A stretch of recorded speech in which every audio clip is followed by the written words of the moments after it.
हमारे रहते आप बेरोजगार क्यों हैं? सरकारी नौकरी की सबसे अच्छी तैयारी, सबसे अच्छे अध्यापक, सबसे कम फीस, हरियाणा का नंबर 1 कोचिंग सेंटर ICS। एक विषय इसमें आया है सरकारी स्कूलों में अध्यापकों की कमी और CET का जो टेस्ट हूं, हमने एक ये प्रावधान किया कि हम ये जो क्लास 3, क्लास 4 इसमें जो इंटरव्यू की प्रथा है इसको हम समाप्त करेंगे। इंटरव्यू की प्रथा समाप्त की। बाद में हर एक विभाग की अपनी अपनी रिक्वेशन, किसी की 1000 की, किसी की 2000, किसी की 5000 की, वो आती रही। तो सबसे पहला प्रयोग हमने किया था ग्रुप डी में, एक ही कैडर बना करके और सब विभागों को ग्रुप डी की इकट्ठी भर्ती की जाए। आपको ध्यान में होगा कि 18,218 भर्तियां एक ही साथ की थी। जिस दिन रिजल्ट निकला उसके अगले दिन उनको ज्वाइन करा दिया। बहुत अच्छा है कि उसका परिणाम निकला और सबको लगा कि नहीं, मेरिट के ऊपर ही भर्तियां हो गई। किसी को मौका ही नहीं मिला कि किसी का पल्लू पकड़े, किसी को पैसे पहुंचाए, किसी ये करे वो करे। मुझे निश्चित रूप से मैं जानता हूं कि अगर विषय को ज्यादा खोलूंगा तो आप लोग और कई विषयों पर चल पड़ोगे। हाँ, चले, धन्यवाद। तो इसी प्रकार से अब हमने फिर उसी को आगे बढ़ाते हुए ग्रुप सी के साथ ग्रुप डी के साथ ग्रुप सी भी उसी लाइन पर लाए हैं कि ग्रुप सी को भी, डी में तो एक ही एग्जाम होगा लेकिन सी में 2 एग्जाम होंगे। एक तो क्वालिफाइंग एग्जाम पहला, जो एक जनरल पेपर होगा, एक फिर उसकी जो पोस्ट के हिसाब से जिस डिपार्टमेंट की पोस्ट है, जिस ज्ञान की है, उनका एक अलग टेस्ट होगा। वो भी जो यानी कॉमन एग्जाम में से जिनका नंबर अच्छा आ जाएगा उनमें से फिर जितनी पोस्टें हैं उसका 3 गुना लोगों को बुला करके उसका टेस्ट कराएंगे। नहीं तो हर किसी टेस्ट के लिए 1000-2000 सीटों के लिए अलग एग्जाम लेना पड़ता है। 2000 के लिए भी 5 लाख लोग आ जाते हैं। एग्जाम की जो सारा जो सिस्टम है वो उसमें ठीक सेट नहीं हो रहा था, तो इसलिए CET पर आए हैं।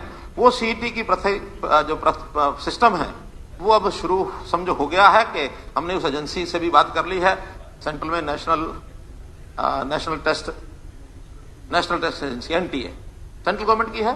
तो वो हमारे एग्जाम को in the month of June वो लेंगे और उससे पहले सारी जो फॉर्मेलिटीज है सारी पूरी करेंगे और हम जो है मेरिट के ऊपर उन सबको बच्चों को लेंगे, चाहे वो ग्रुप डी है चाहे ग्रुप सी है। और इसमें जो बात आ रही है कि 5000 पोस्टें वापस क्यों ली, ये बात ठीक है कि 5000 रिक्वेशन आई हुई थी, एडवर्टाइजमेंट भी हो गई थी, वो हमने वापस ली। उसके 2 कारण थे। एक कारण तो पहले से जो एक प्रावधान था कि हम सोशो इकोनॉमिक मार्क्स 10 नंबर और 10 एक्स्ट्रा अलग से भी थे, उसके व्यक्तिगत जो अचीवमेंट्स थी, तो ऐसे 20 मार्क्स बहुत बड़े एक अंतर को जन्म देती थी। शिकायतें आई कि जिनको ये 20 में से 10 मिल गए, 8 मिल गए, 15 मिल गए, 17 भी लोगों ने लिए, तो सब वो ज्यादा लगेंगे। हम जो सामान्य जनरल कैटेगरी के जो लोग हैं जिनको इसमें से एक भी लाभ नहीं मिलेगा वो पीछे रह जाएंगे। पहले हमने उसका परिवर्तन किया है तो उसके आधे कर दिए। आधे करने के बाद भी हमारा हेतु यही है कि आखिर एक परिवार है जिसके घर में आज तक एक भी नौकरी नहीं मिली, बढ़ावा दे दें। ये जो बार बार प्रश्न उठता है कि आपने उस वर्ग को क्या लाभ दिया है, गांव के लोगों को क्या लाभ दिया है, वहां के लोगों को क्या लाभ दिया, तो आखिर एक परिवार ऐसा है जिसके घर में एक भी नौकरी नहीं है, भाई है, पिताजी हैं, माताजी हैं, कोई, यानी उसका क्राइटेरिया बनाया है। तो वो चूंकि वहां 10-10 थे तो यहां वो 5-5 करके इस कारण से उसको वापस लेना पड़ा।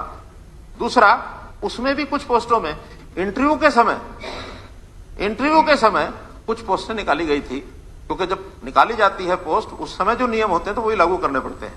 अब हमने C और D में समय इंटरव्यू कर दिया खत्म, तो इसलिए वो 5000 भी सारी रिक्वेशन उनकी ग्रुप सी की अब चीफ सेक्रेटरी ऑफिस में पहुंच गई है और चीफ सेक्रेटरी ऑफिस से वो डिपार्टमेंट संबंधित यानी स्टाफ सिलेक्शन कमीशन को जाएगी।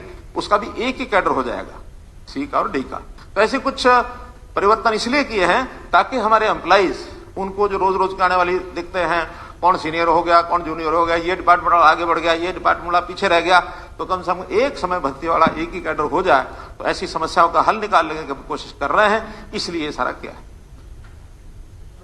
ठीक है कि CEC test it's a good step by the commission so for as इसमें आप रिफॉर्मेटिव कर रहे हैं, पर आपने नॉर्मलाइजेशन का जो प्रोसेस किया है उसके बारे में ना एक्सप्लेन किया है। और ये प्रेसेंटाइल जो आप एक नया कहां से उसको क्या लाने की जरूरत थी, इस प्रेसेंटाइल में you are killing the merit. आप जो CEC में कॉमन एलिजिबिलिटी टेस्ट में जो मार्क्स आते हैं उसके बाद सोशो इकोनॉमिक के मार्क्स ऐड कीजिए, कोई दिक्कत वाली बात नहीं है, कुछ नहीं है। मैं एक छोटा सा, पता नहीं इस फार्मूले को आपने कहां से पिक किया है, किस हिसाब से कैलकुलेशन होती है, कौन सा फार्मूला वो कमीशन में आप किस सिस्टम से फीड करते हैं, पर इंफॉर्मेशन के लिए सिर्फ एक एग्जांपल दूंगा उस बात के लिए कि अगर किसी स्टूडेंट्स के 80 मार्क्स हैं तो आप उसको परसेंटाइल में टॉपर मान के आप उसको 100 मार्क्स दे देते हैं। उसके बाद सोशो इकोनॉमिक की बात है। एक किसी की अगर 64 मार्क्स हैं तो आपका परसेंटाइल का पता नहीं क्या फार्मूला है कि उसको 99 मार्क्स मिल जाते हैं।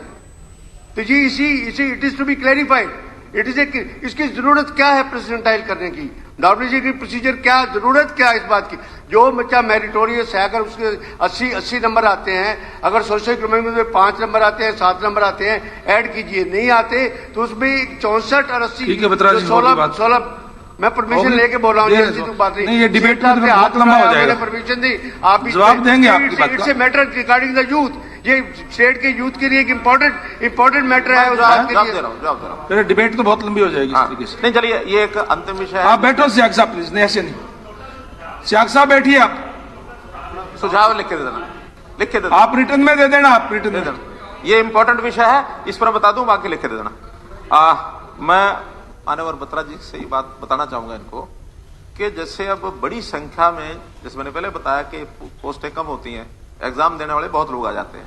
इसमें या तो उन सबको एक ही बैच में और उसके इतने सारे सेंटर बना के, इतनी सारी फोर्स लगा के 10 लाख, 8 लाख, 15 लाख जितने हैं, उन सबका एग्जाम एक ही शिफ्ट में एक ही स्थान पर कराया जाए, फिर न्यूट्रलाइजेशन की जरूरत नहीं होती। लेकिन अगर उसको कोई मान लो स्टाफ सिलेक्शन कमीशन ने किया कि हम एक साथ कराने में सक्षम नहीं हैं, हम तो 10 लाख हैं तो 2-2 लाख 5 शिफ्टों में कराएंगे, और 5 शिफ्टों में पेपर भी 5 अलग अलग होंगे, तो उनका जो हार्डशिप का लेवल है हर एक पेपर का, ये अलग अलग होता है। आप तो बहुत इन विषयों में से पारंगत होंगे, रहे होंगे। ये न्यूट्रलाइजेशन कोई यहां पहली बार हुआ ऐसा नहीं है, ये देश और दुनिया का नियम है। आप पता कर लीजिए, और अच्छी जानकारी नहीं तो मैं लाके दे दूंगा, मैं वो बता रहा हूं, उसमें आगे चल रहा हूं। लेकिन ये नहीं है, ये बात ठीक नहीं है। जहां एक ही लेवल का एक ही टेस्ट 4 अलग अलग शिफ्टों में कराया जाता है और 4 उसके प्रश्न पत्र होते हैं, तो हार्डशिप के लेवल पर उसको न्यूट्रलाइज किया जाता है। एक पेपर थोड़ा सा कठिन आ गया, उसे नंबर कम आएंगे, एक पेपर थोड़ा आसान आ गया, उसे नंबर ज्यादा आएंगे। तो ये भी बच्चे बहुत कोर्टों में जाके खड़े हो जाते हैं। सुन लीजिए, अब सुनने का भी थोड़ा मादा रखना चाहिए ना, सुनने का मादा नहीं, मैं समझा रहा हूं फिर भी नहीं सुन रहे। तो इसलिए मैं पता करा के दूंगा आपको किस किस बोर्ड में, किस किस कमीशन में कब ये न्यूट्रलाइजेशन हुए और अब कहां चल रहा है। तो वो न्यूट्रलाइजेशन का एक पहली बार किया, ये बात ठीक है कि ये पहली बार जेडब्ल्यू यूपीएससी में भी न्यूट्रलाइजेशन होती है, यानी ये तो ऑल इंडिया एग्जाम है, इनमें भी न्यूट्रलाइजेशन होती है। तो न्यूट्रलाइजेशन नहीं होती ऐसा नहीं है, तो और भी बोर्डों में बता देंगे लाके। अब उसको न्यूट्रलाइजेशन इसलिए करना पड़ता है कि आसान और मुश्किल पेपर आते रहते हैं। अब उसमें पहली बार ये किया, ये बात भी सत्य है, यहां कभी नहीं होगा। पहली बार किया तो थोड़ी उनसे चूक हुई, वो चूक भी स्वीकार है। जो फार्मूला जो लगाना चाहिए था वो किसी ने उनको गाइड कर दिया, जिसने गाइड किया उनके यहां सोशो इकोनॉमिक नंबर नहीं होते। उन्होंने कहा कि जो भी नंबर अचीव करेंगे जो स्टूडेंट, उस पर नॉर्मलाइजेशन कराइए और उस हिसाब से मेरिट बना दीजिए। वहां कोई जिसने गाइड किया वहां ये नहीं थे क्या, सोशो इकोनॉमिक जोड़ने के बाद बहुत उल्टा पुल्टा हो गया। जब उल्टा पुल्टा हो गया तो फिर वो विद्यार्थी कोर्ट में गए, कोर्ट ने कहा कि नहीं, इसका ठीक रास्ता निकाल के लाओ। फिर जो अलग से जहां ये सोशो इकोनॉमिक की बात जिनको जानकारी है, जो इसका सॉल्व कर सकते हैं, उनको फार्मूला बदल करके उन्होंने कराया, और फार्मूला बदल करके कोर्ट में उसको दिखा दिया। कोर्ट ने कहा यह ठीक है। ठीक होने के बाद ये भी एक बात और आगे आएगी कि पहले के रिजल्ट में फिर दूसरा जब ठीक रिजल्ट निकला है तो कुछ 200 लोगों का उथल पुथल भी हो गया है। 200 लोग पहले चयन हो गए, बाद में दूसरे चयन हो गए, वो निकल गए, वो कोर्ट में जाएंगे। इसलिए हमने तो जो ठीक है करना है, जो गलत है बिल्कुल नहीं करना है। चाहे अपना स्टेप हमको वापस भी लेना पड़े, गलत चीज को वापस लेने में हमें कोई एतराज नहीं, आपत्ति नहीं, हम ले सकते हैं। धन्यवाद।